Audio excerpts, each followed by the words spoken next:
Sandgell. Hello everybody, my name is Peter Klapper from the School of Biosciences at the University of Kent, and in this video clip I would like to discuss with you the basics of enzyme regulation. Before we get started, we need a few definitions. So when we talk about allosteric, we are actually talking about two or more binding sites which functionally interact with each other. And we can think of it in such a way that we have one binding site, and if we bind something, an effector, to this binding site, then it confers a conformational change to the enzyme, and this conformational change triggers an effect on another binding site. So both binding sites, in a way, talk to each other. We also talk about different effectors. So one effector, it's called a heterotropic effector, and this is usually a small molecule which is not identical with the substrate. So this heterotropic effector can bind to a binding site and modify the enzyme, and can do something with the binding site for the substrate. In contrast to that, we talk about a homotropic effector, and in this case we are talking about a molecule which is identical to the substrate, but not necessarily binds to the substrate binding site or the active site of the enzyme. It can bind somewhere else. And sometimes we have the effect of homotropic effectors when we have enzymes that are composed of several subunits that actually bind, each one of them binds the substrate. Now, we very often talk about regulatory subunits, and we also talk about catalytic subunits, and in many enzymes these are actually combined. So let me quickly sketch out what I'm talking about. So we might have a catalytic subunit, so this would be the catalytic, where all the action takes place. So for example, here we would have the active site, like that, and a substrate binding. And very often we also have attached to it what is called the regulatory subunit. So that is regulatory subunit. And this regulatory subunit is important for, as you might have guessed, the regulation of the enzyme. Now, sometimes we can separate these two subunits, for example by mild denaturation. So we still have the catalytic subunit, and we have also separate from it the regulatory subunit. And of course, in this case, the catalytic subunit can no longer be regulated. We can separate them through mild denaturation or some components, some compounds, mild denaturation. But the important point is that in this case, the enzyme is no longer regulated by the regulatory subunit. Now, what do these heterotropic effectors do with an enzyme? Let me quickly sketch one of these dreadful Michaelis-Menten plots, where we, for example, plot the rate versus the substrate concentration, like that. And let's assume we have a normal enzyme reaction without any effector, so minus effector. Now, if we have a positive effector, and let me quickly change the color here to a nice green one. If we've got a positive effector, what we usually see is that a positive effector can speed up the reaction. That was not exactly the color I wanted, but never mind. So with a positive effector, we might see something like that.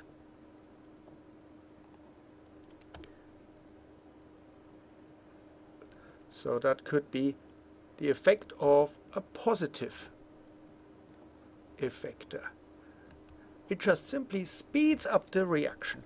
Now we can very easily infer from that, what does a negative effector do? A negative effector simply slows down the reaction like that. So this could be, for example, some kind of inhibitor or something like that. So that would be a negative effector.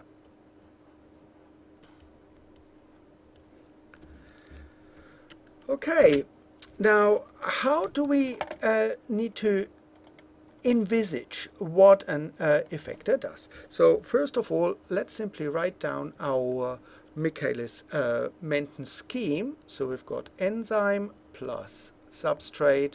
That gives us an enzyme-substrate complex. And this then gives us enzyme plus product. And we can imagine that an effector, I call it E, that's our effector, that this might interact with the enzyme, and it forms an effector-enzyme complex, so like that. So this guy here, that's the effector-enzyme complex, and this now can, for example, interact with a substrate. It can form an effector-enzyme substrate complex, and this can then form an effector-enzyme complex, again, plus the product. And it might then, react back and lose the effector. But the important thing is, what we see here is that this effector can change the rate constants. So if we call that K1, K minus 1, K2, we might get different rate constants. So K1 prime, and this prime should indicate that we've got an effector here. K minus 1, this could change, or K2 prime again. So what we get for the case without effector, so minus effector, would be a Vmax, which is equal to K2 times the enzyme concentration.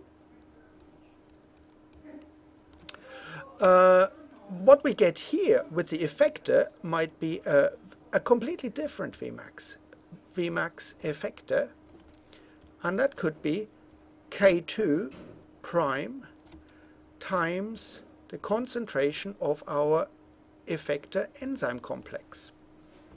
And that can be very, very different. And the same holds true for Km and a Km effector. So an effector can completely change things.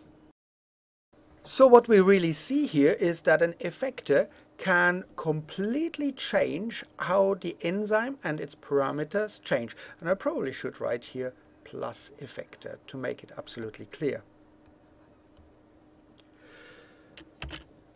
Let's have a look at a nice example here. Here we've got the enzyme aspartate carboxyl transferase, which is an important enzyme in the urea cycle. And what this enzyme basically does is it transfers the carbamoyl group here onto an aspartate, and it produces this kind of structure. Now, the overall structure of this enzyme is that it has these catalytic subunits in blue, so C1, C2, C3, and in total it has 6 catalytic subunits. So let me quickly write that down, and hopefully with the right colors. So C1 to C6, these are the catalytic subunits. where all the action happens. And the green ones, these are the regulatory subunits.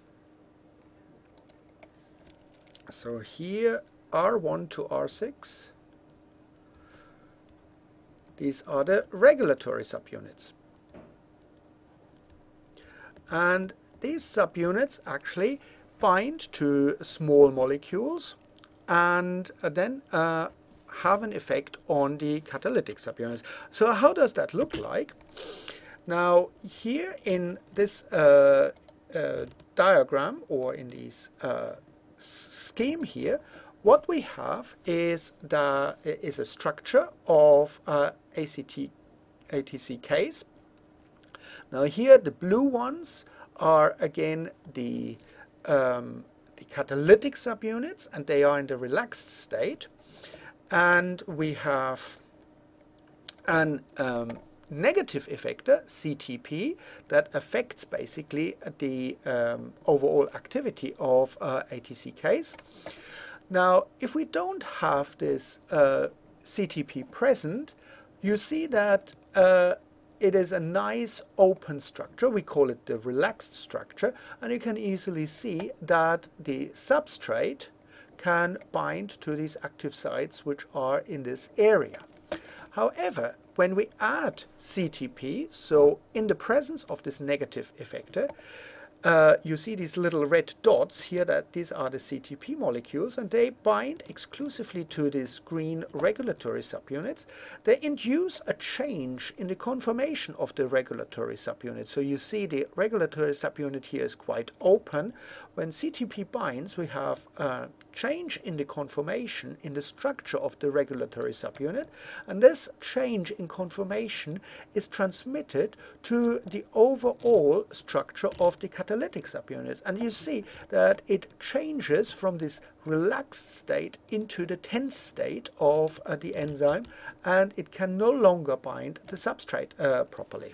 So that's a very nice example how a small molecule like CTP can actually change the behavior of an enzyme. And obviously this enzyme, we can call it an allosteric enzyme, because it has two or more binding sites. One is the binding site for the small molecule heterotropic effector, and the other one is the binding site for its substrates. And the binding of the small molecule of the heterotropic effector affects also the substrate binding. So when we talk about enzymes, we also need to be aware that they can be regulated through these effectors, but they can also be regulated through the synthesis and their degradation. And another feature is that there might be inactive pools of enzyme, which can be converted into the active ones, say by covalent modifications, for example phosphorylation or other modifications. So how does that work? How do we have to think about that? So first of all, let's assume we have an enzyme here, and a very important factor is the production rate of the enzyme. So like that. So not always all enzymes are present in the cell. They are only switched on when the cell actually needs a specific enzyme, because otherwise it would be a waste of resources. So there are lots of very important and intrinsic regulatory mechanisms which allow the production of an enzyme from its genetic material.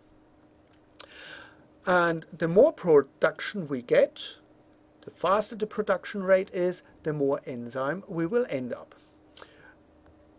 This is counterbalanced by the degradation process. And we can very easily see that the pool of enzyme that we have here, that this pool depends very much on the production and the degradation rate. So if the degradation rate is very large compared to the production rate, our pool of enzyme would be very small. On the other hand, if the production rate is fairly high and the degradation rate is fairly low, then we increase our pool of the enzyme. So we can easily regulate the amount of enzyme that is present by changes in the production rate. So we can interfere with the production rate or with the degradation rate. And as a consequence, we get different levels of enzyme. Now, another way of dealing with that is that we convert the enzyme from an inactive form, like that, into an active form. And this can be done either by the interaction with positive effectors, so positive effectors, or by covalent modification. And covalent modification simply means that we bind something to the enzyme. So covalent modification.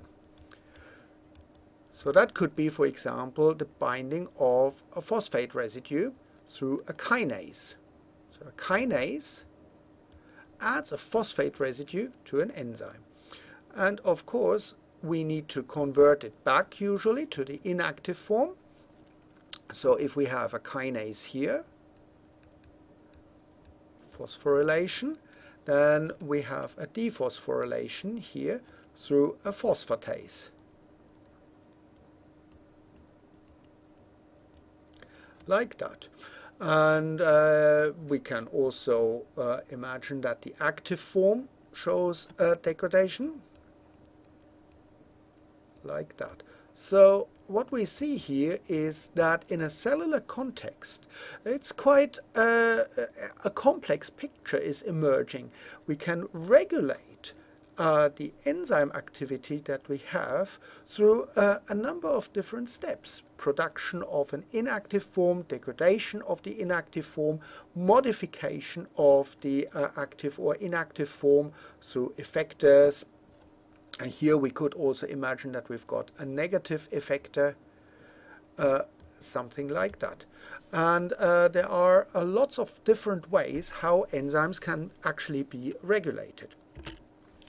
And therefore it's important that we always see the enzyme in the context that it is working within the organism. And to make things even more complicated, there are a number of other systems that work in a contextual system.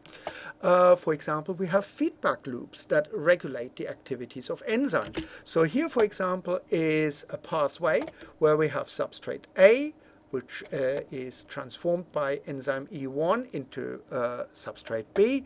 This then is transformed by enzyme E2 into substrate C, and so on and so forth. And we can imagine that the substrate D, or the product D here of this pathway, might have an effect on enzyme E1. So it could be a negative effector of enzyme E1. And because it's a negative effect, this is called a negative feedback loop. So what would happen? Well, we produce A, B, C, D. We've got high levels of D. D inhibits enzyme E1. As a consequence, B is no longer produced, C is no longer produced, D is no longer produced. If D is no longer produced, then it doesn't have an inhibitory effect on E1 and opens basically this pathway, and we can produce D again. D inhibits, stops production. If the production stops, then no more D can be produced, and you basically see what's happening. These negative feedback loops are very important because they have a stabilizing effect on an enzyme. On the other hand, we can also imagine that D is a positive effector on another enzyme, E2. So if we've got quite a bit of D, then this will activate E2 and it will produce more D. if we've got more D, then this again has a positive effect on basically its own production. So we get a sort of an avalanche mechanism here, and we get more and more and more of C and D because they are basically produced in this positive feedback loop. And a characteristic of positive feedback loops is that they make a system very often quite unstable, and sometimes we even create a state that is that has two different or more stable steady states, which is quite interesting. So hopefully you found this video interesting, and you understand that there are a number of different regulatory mechanisms that can affect the activity of an enzyme. Thank you very much for watching that.